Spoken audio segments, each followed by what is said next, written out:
Hi friends, welcome back. This is iPhone 15 Pro Max on the phone in the box. 1 TB variant. This is a detailed unboxing and initial impression video. Now, we will do a quick unboxing. This is iPhone 15 Pro Max in the box. Open it. This is very easy to open. Just the nice open it. Box open it. We will the phone. Natural titanium color. അപ്പോൾ നമ്മളിത് ഈ ഒരു ഫോണിൽ ഏത് select ചെയ്യണം എന്ന് ചോദിച്ചപ്പോൾ ഒരുപാട് പേരും ഈ ഒരു കളറാണ് സെലക്ട് ചെയ്യാൻ ആവശ്യപ്പെട്ടത്. അതുകൊണ്ട് ഇത് തന്നെ സെലക്ട് ചെയ്തു. സോ എങ്ങനെയുണ്ട് എന്നുള്ള കാര്യം നമുക്ക് പറയാം. അതിന് മുമ്പ് ബോക്സിൽ വ്യത്യസ്തമായിട്ട് ഇത്തവണ ടൈപ്പ് സി കേബിൾ, അതും ബ്രൈഡഡ് കേബിളാണ് കൊടുത്തിരിക്കുന്നത്. അതായത് ഇങ്ങനെ ഇത് പെട്ടെന്ന് അങ്ങനെ കെട്ട് പിണഞ്ഞ് കിടക്കുന്ന അവസ്ഥയൊന്നുമില്ല. എപ്പോഴും ടോങ്കിൾ ഫ്രീ ആയിട്ട് ഇങ്ങനെ നൈസായിട്ടിരിക്കുന്ന നല്ല ക്വാളിറ്റിയുള്ള ഒരു നല്ല ടൈപ്പ് സി കേബിൾ കൊടുത്തിരിക്കുന്നു. USB 2.0 സ്പീഡ് സപ്പോർട്ട് ചെയ്യുന്ന കേബിളാണ്. 3.0 ഈ ഫോൺ സപ്പോർട്ട് ചെയ്യുന്നുണ്ട്, ബട്ട് ഇതിന് 2.0 ഉള്ളൂ. നിങ്ങൾ 3.0 ആ ഒരു ഫുൾ പവർ നിങ്ങൾക്ക് വേണമെന്നുണ്ടെങ്കിൽ, ആ ഒരു ഡാറ്റ ട്രാൻസ്ഫർ സ്പീഡൊക്കെ വേണമെന്നുണ്ടെങ്കിൽ നിങ്ങൾ സെപ്പറേറ്റ് കാശ് കൊടുത്ത് കേബിൾ വാങ്ങിക്കേണ്ടി വരും, പവർ കൂടിയത്. സോ അപ്പോൾ അത് കഴിഞ്ഞാൽ പിന്നെ കുറച്ച് സ്റ്റിക്കേഴ്സ്, പതിവായിട്ടുള്ള ആപ്പിളിൻ്റെ ലോഗോ, അങ്ങനെയുള്ള സംഭവങ്ങൾ, പിന്നെ കുറച്ച് ബുക്ക്, സിം ടൂൾ, അങ്ങനെയുള്ള കാര്യങ്ങളൊക്കെ ഉണ്ട്. ചാർജർ ഇല്ല, അത് ഞാൻ എടുത്തു പറയുവാണ്. സോ അപ്പോൾ അങ്ങനെയാണ് ബോക്സ് കണ്ടന്റ് മൊത്തമായിട്ട് നമുക്ക് അങ്ങോട്ട് മാറ്റി വയ്ക്കാം. ഫോണിലേക്ക് വരാം. ഈ ഒരു ഫോൺ ആദ്യം നമുക്ക് ഇതിൻ്റെ ഡിസൈനെ കുറിച്ചാണ് പറയാൻ പോകുന്നത്. ഡിസൈനിൻ്റെ ഭാഗത്ത് കംപ്ലീറ്റ് ചേഞ്ചുമായിട്ടാണ് വന്നിരിക്കുന്നത്.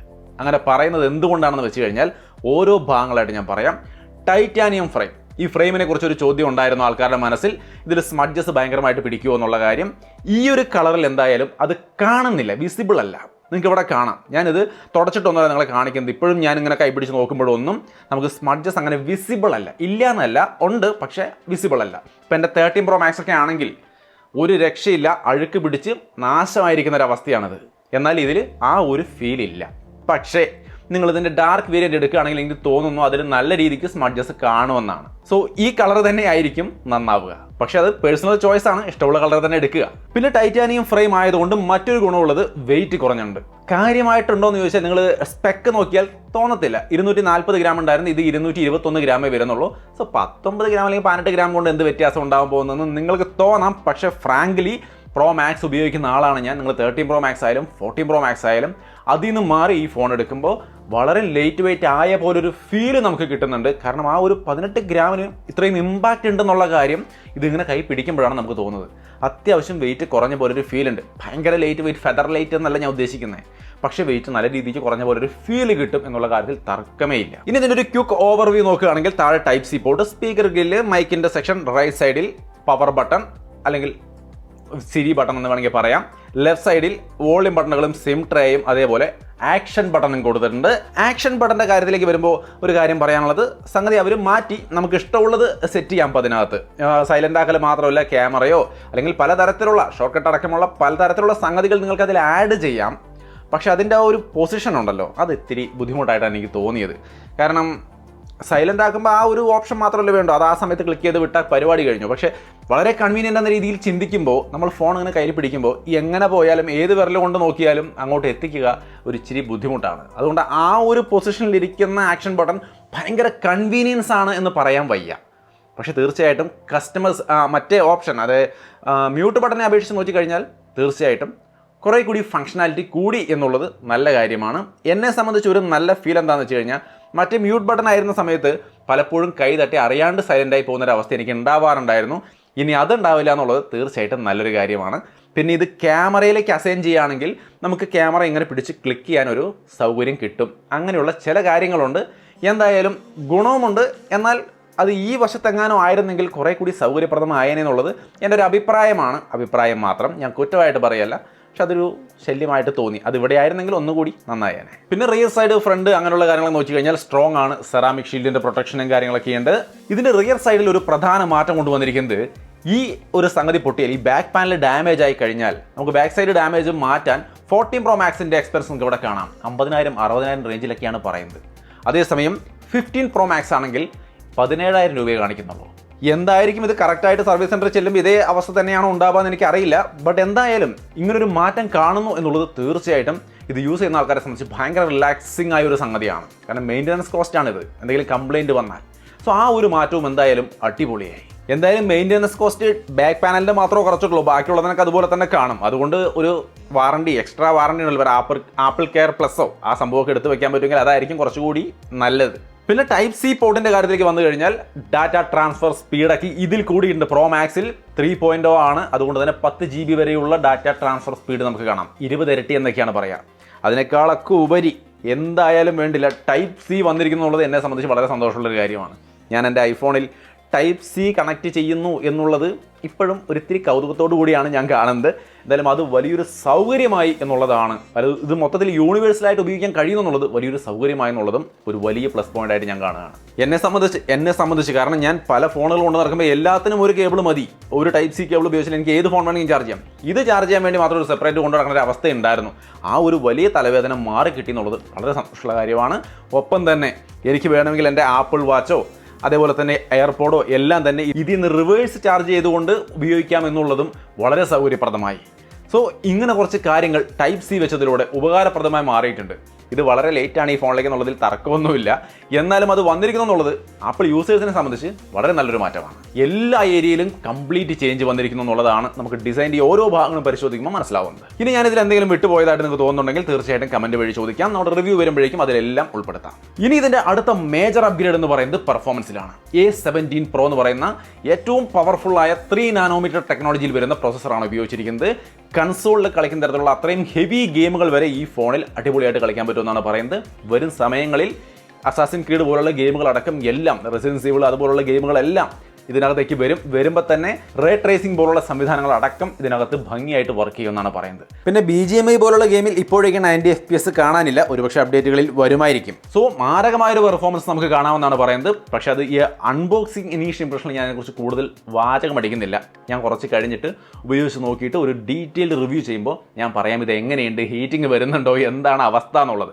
സംഗതി എന്തായാലും സ്പെക്ക് വൈസ് ഗംഭീര അപ്ഗ്രേഡാണ്. പിന്നെ ചില ആൾക്കാർ ഒരു കമൻറ്റ് ചെയ്യാൻ സാധ്യതയുണ്ട്. നമ്മൾ മുമ്പ് ഈ iPhone 15 സീരീസ് എടുക്കാതിരിക്കണം എന്നുള്ളവർക്ക് എടുക്കാതിരിക്കാനുള്ള കാരണങ്ങൾ പറഞ്ഞുകൊണ്ടൊരു വീഡിയോ ചെയ്തിട്ടുണ്ടായിരുന്നു. അപ്പോൾ അത് കണ്ട ആൾക്കാരിൽ പലരുടെയും വിചാരം ഞാൻ ഐഫോൺ ഹെയ്റ്ററാണെന്നാണ്. അപ്പോൾ അതുകൊണ്ട് ഞാൻ ഇതിനെ കുറ്റവും പറയുള്ളൂ എന്ന് വിചാരിച്ചിരിക്കുന്നുണ്ടാവും.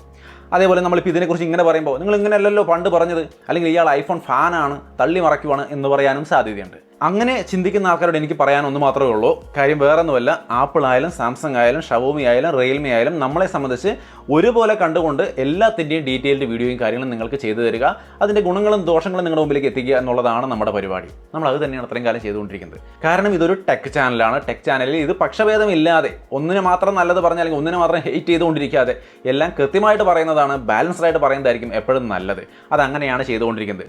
നിങ്ങളാണ് ഇതിലേതെങ്കിലുമൊക്കെ ഒരെണ്ണം ഇഷ്ടപ്പെടുകയും അതിന് ഫാനായി മാറുകയൊക്കെ ചെയ്യേണ്ട ആൾക്കാർ, അല്ലെങ്കിൽ ചെയ്യുന്ന ആൾക്കാർ.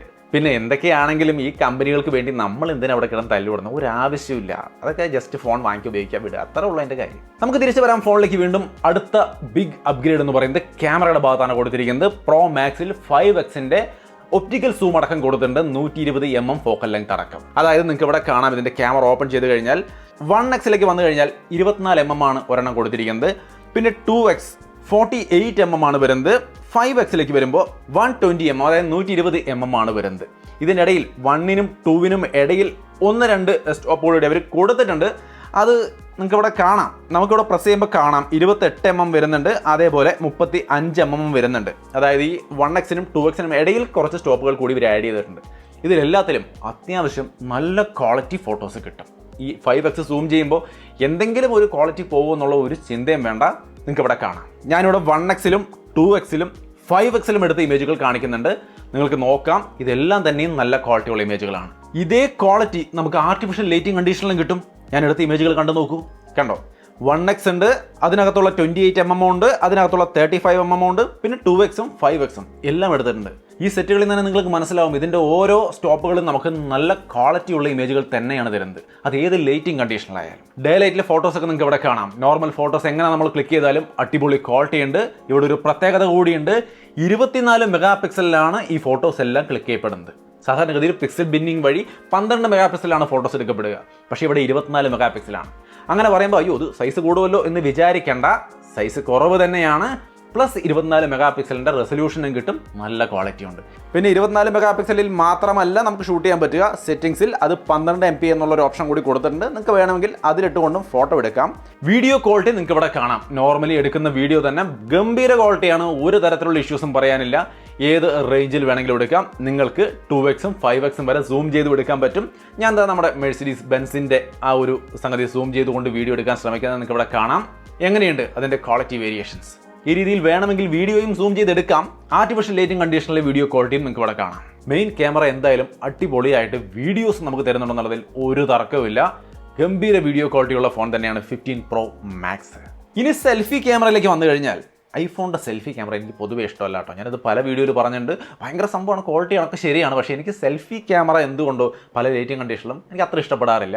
ഇവിടെയും സംഗതി കുഴപ്പമൊന്നുമില്ല. നിങ്ങൾക്ക് ഇവിടെ കാണാം ഇമേജുകൾ നല്ല ക്വാളിറ്റിയാണ്. നിങ്ങൾക്കിത് ഓക്കെ ആണെങ്കിൽ ഇത് അടിപൊളി എന്ന് തന്നെ പറയാൻ പറ്റില്ല, ഒരു തർക്കമില്ല. വീഡിയോ ഒക്കെ ഗംഭീര ക്വാളിറ്റിയാണ്. നിങ്ങൾക്ക് ഇവിടെ കാണാം. വീഡിയോസ് ഒന്നും ഒരു പരാതിയും പറയാനില്ല. നല്ല വീഡിയോസ് അത് ഡേ ലൈറ്റിലായാലും ആർട്ടിഫിഷ്യൽ ലൈറ്റിലായാലും നമുക്ക് കിട്ടുന്നുണ്ട്. സോ ക്യാമറ ക്വാളിറ്റിയൊക്കെ ഗംഭീരമാണ്.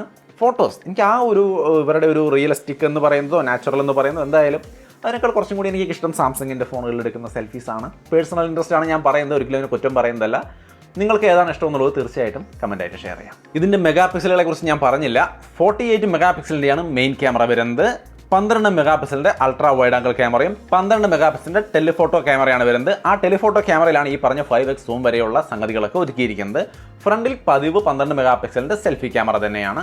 ഇനി ക്യാമറയുടെ ഭാഗത്ത് ഒരു പ്രധാനപ്പെട്ട കാര്യം, ഞാൻ ഏറ്റവും എക്സൈറ്റ്മെൻറ്റോടുകൂടി കാത്തിരുന്ന കാര്യം എന്ന് പറയുന്നത് ഇതിൽ ലോഗ് വീഡിയോസ് ഷൂട്ട് ചെയ്യാൻ പറ്റുമെന്നുള്ളതാണ്. അതായത് കളേഴ്സ് ഇല്ലാണ്ട് നമ്മുടെ സോണിയുടെ എസ് ലോഗ് ഒക്കെ കണ്ടിട്ടില്ലേ, അതുപോലെ ലോഗ് വീഡിയോസ് ഷൂട്ട് ചെയ്യാൻ പറ്റും. പിന്നീട് നമുക്ക് ഇഷ്ടമുള്ള രീതിയിൽ ഫ്ലെക്സിബിളായിട്ട് കളർ ഗ്രേഡ് ചെയ്യാൻ പറ്റും. അങ്ങനെയുള്ള ഒരുപാട് കാര്യങ്ങളുണ്ട്. നിങ്ങൾക്ക് ഇവിടെ കാണാൻ ചെറിയൊരു സാമ്പിൾ ഞാൻ ഷെയർ ചെയ്യുന്നുണ്ട്. ഈ രീതിയിലുള്ള വീഡിയോസ് എടുക്കാൻ പറ്റും. അപ്പോൾ ഇതിൻ്റെ അഡ്വാൻറ്റേജ് ഈ ഒരു മേഖലയിൽ പരിചയമുള്ളവർക്ക് മനസ്സിലായിട്ടുണ്ടാവും. നല്ല ക്വാളിറ്റിയിൽ വീഡിയോ കിട്ടുമെന്നുള്ളതാണ്. ഞാൻ അത് ഭയങ്കര എക്സൈറ്റ്മെൻറ്റോട് കാത്തിരുന്നൊരു സംഭവമാണ്. ഞാൻ അതിൻ്റെ വീഡിയോസ് എടുത്തിട്ട് തീർച്ചയായിട്ടും അതുമായിട്ട് വരും. ഒരു ക്യാമറ റിവ്യൂ തീർച്ചയായിട്ടും കൊണ്ടുവരും.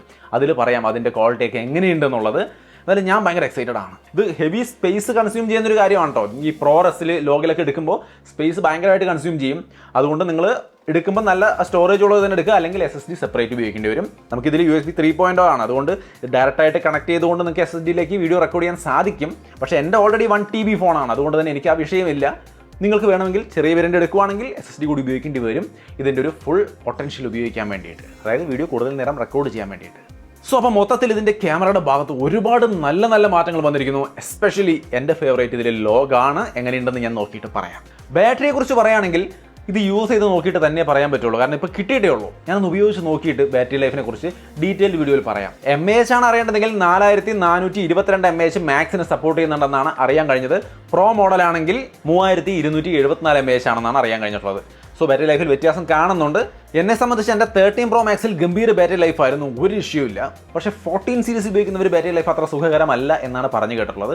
15 സീരീസിലേക്ക് എങ്ങനെയുണ്ട് ബാറ്ററി ലൈഫ് എന്നുള്ള കാര്യം കുറച്ച് ദിവസം ഉപയോഗിച്ച് നോക്കിയിട്ട് പറയാം. ഇപ്പോഴേക്ക് പറയാൻ വയ്യ, കാരണം കിട്ടിയിട്ട് കുറച്ച് മണിക്കൂറുകൾ മാത്രമായിട്ടുള്ളൂ. ഈ ഫോൺ 4 കളറിലാണ് വരുന്നത്. നമ്മുടെ കയ്യിലിരിക്കുന്നത് നാച്ചുറൽ ടൈറ്റാനിയം ആണ്. പിന്നെ ബ്ലൂ ടൈറ്റാനിയം വരുന്നുണ്ട്, വൈറ്റ് ടൈറ്റാനിയം വരുന്നുണ്ട്, ബ്ലാക്ക് ടൈറ്റാനിയം വരുന്നുണ്ട്. സോ നിങ്ങൾക്ക് ഇഷ്ടമുള്ള കളർ നോക്കി ചൂസ് ചെയ്യാം. എൻ്റെ ഒരു താല്പര്യമാണ് ഈ നാച്ചുറൽ ടൈറ്റാനിയം. കാരണം ഈ സ്മഡ്ജസ് ഒന്നും അങ്ങനെ കാണുന്നില്ല എന്നുള്ളത് വളരെ ഒരു നല്ല കാര്യമായിട്ട് തോന്നി. ഫോണിന് ഒത്തിരി വൃത്തിയുള്ള ഒരു ലെവലിലേക്ക് കീപ്പ് ചെയ്യുന്നതായിട്ട് തോന്നി. എൻ്റെ പേഴ്സണൽ തോട്ടാണ്. നിങ്ങൾക്ക് ഇഷ്ടമുള്ള കളർ തന്നെ എടുക്കുക, അതിൽ യാതൊരു മാറ്റവും വേണ്ട. ഇനി ഇതിൻ്റെ ഡിസ്പ്ലേയെ കുറിച്ച് പറയുകയാണെങ്കിൽ കൂടുതലായിട്ടൊന്നും പറയാനില്ല. 14 Pro Maxലൊക്കെ നമ്മൾ അതിൻ്റെ ഡിസ്പ്ലേ കണ്ടിട്ടുണ്ട്. അതേപോലെ നല്ല ക്വാളിറ്റിയുള്ള ഡിസ്പ്ലേ, 120 Hz റിഫ്രഷ് റേറ്റ്, അതായത് പ്രൊമോഷൻ ഡിസ്പ്ലേ ആണ്. ഓൾവേസ് ഓൺ ഡിസ്പ്ലേ ഉണ്ട്, ഡൈനാമിക് ഐലൻഡ് പോലുള്ള സംവിധാനങ്ങൾ, അങ്ങനെ എല്ലാ സംഭവങ്ങളും ഇതിനകത്ത് ഉൾപ്പെടുന്നുണ്ട്. വ്യത്യാസം ബെസിൽസിൻ്റെ സൈസ് കുറച്ചിട്ടുണ്ടെന്നുള്ളതാണ്. വലിയ കാര്യമായിട്ട് നോട്ടീസബിൾ ആണെന്ന് ചോദിച്ചു കഴിഞ്ഞാൽ ഞാൻ 13 Pro Max വെച്ച് നോക്കുമ്പോൾ തീർച്ചയായിട്ടും എനിക്ക് നല്ല രീതിക്ക് വിസിബിൾ ആണ്, നല്ല മാറ്റം തോന്നുന്നുണ്ട്. ഇത് കൈ പിടിക്കുമ്പോൾ തന്നെ എനിക്ക് നല്ല രീതിക്ക് വ്യത്യാസം ഫീൽ ചെയ്യുന്നുണ്ട്. അതല്ലാതെ കണ്ട് ഡിസ്പ്ലേ ക്വാളിറ്റിയിലും കാര്യങ്ങളൊന്നും വേറെ വിഷയങ്ങളൊന്നുമില്ല. എല്ലാം അടിപൊളി ക്വാളിറ്റിയിൽ കൊടുത്തിട്ടുണ്ട്. വിഷ്വൽ ക്വാളിറ്റിയൊക്കെ നിങ്ങൾക്ക് ഇവിടെ കാണാം, ടോപ്പ് ലെവലാണ്. സോ ഡിസ്പ്ലേയെ കുറിച്ച് കൂടുതൽ അങ്ങോട്ട് പറയുന്നില്ല. ടോപ്പ് ലെവൽ ഡിസ്പ്ലേ തന്നെ കൊടുത്തിരിക്കുന്നു ഈ 15 Pro Maxൽ. ഇനി ഇതിൻ്റെ നെറ്റ്വർക്ക് കാര്യങ്ങളൊക്കെ നോക്കി കഴിഞ്ഞാൽ 5G ഓക്കെ, 5G ഉണ്ട്, NFC ഉണ്ട്, ബ്ലൂടൂത്ത് 5.3 ഉണ്ട്, Wi-Fi 6E ഉണ്ട്, second generation ultra wide band technology ഉണ്ട്. അതായത് നമ്മുടെ മറ്റ് ഫോണുകളോ അല്ലെങ്കിൽ മറ്റ് ആപ്പിളിൻ്റെ ഡിവൈസുകളൊക്കെ ഇങ്ങനെ കണ്ടുപിടിക്കണമെങ്കിൽ ഇതുകൊണ്ട് വളരെ കൃത്യമായിട്ട് കുറേ കൂടി ലോങ്ങിലുള്ള ഡിവൈസുകൾ വരെ കണ്ടുപിടിക്കാൻ പറ്റുന്ന തരത്തിൽ second generation ultra wide band ഉപയോഗിച്ചിരിക്കുന്നു. ഇനി ഇതിൻ്റെ പ്രൈസ് നോക്കിക്കഴിഞ്ഞാൽ 256 GB വേരിയന്റിന് 1,59,900 രൂപയാണ്. 512 GB ആണെങ്കിൽ 1,79,900 ആണ് വരുന്നത്. നമ്മുടെ കയ്യിലിരിക്കുന്നത് 1 TB വേരിയന്റ് ആണ്. ഇതിന് വന്നിട്ട് 1,99,900 രൂപയാണ്. 2 ലക്ഷം തികഞ്ഞിട്ടില്ല. ഞാൻ കഴിഞ്ഞ തവണ പ്രതീക്ഷിച്ചത് ഇത്തവണ 2 ലക്ഷം കടക്കുമെന്നാണ്, പക്ഷെ കടന്നിട്ടില്ല. അവർ അതിനെ താഴെ തന്നെ പിടിച്ച് നിർത്തിയിരിക്കുകയാണ്. ഒരു 100 രൂപ മുട്ടാണ്ട് വെച്ചിട്ടുണ്ട്. സോ മൊത്തത്തിൽ ഐഫോൺ 15 Pro Max എന്ന ഫോണിൻ്റെ ഒരു ഡീറ്റെയിൽഡ് അൺബോക്സിംഗ് ആണ് നിങ്ങൾ കണ്ടത്. നിങ്ങൾക്ക് എന്തെങ്കിലുമൊക്കെ ഡൗട്ടുകൾ ഇതിനെക്കുറിച്ച് ബാക്കിയുണ്ടെങ്കിൽ തീർച്ചയായിട്ടും കമൻറ്റ് വഴി ചോദിക്കാം. അതിൻ്റെ എല്ലാം ഒരു ആൻസർ ഇതിൻ്റെ ഒരു യൂസ്ഡ് റിവ്യൂ വരുമ്പോൾ എല്ലാം പരിശോധിച്ച് കൃത്യമായിട്ട് ഡീറ്റെയിൽഡ് ആയിട്ട് അന്ന് ഞാൻ ഷെയർ ചെയ്യുന്നതായിരിക്കും. സോ അത്രയുമാണ് 15 Pro Maxൻ്റെ വീഡിയോ.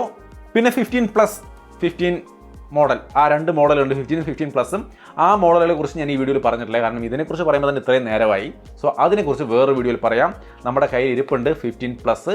ഇതിൻ്റെ വീഡിയോ വേറൊരു ദിവസം തീർച്ചയായിട്ടും ചെയ്യുന്നതായിരിക്കും. അപ്പോൾ നിങ്ങൾക്ക് അതിനെക്കുറിച്ചൊരു ഐഡിയ തീർച്ചയായിട്ടും കിട്ടും. സോ അതിനുവേണ്ടി നമ്മുടെ ചാനൽ മറക്കാതെ ഫോളോ ചെയ്ത് വെക്കുക. സോ അത്രയുമാണ് 15 Pro Maxൻ്റെ ഒരു വീഡിയോ. വീണ്ടും ഒരു വീഡിയോയിൽ കാണാം.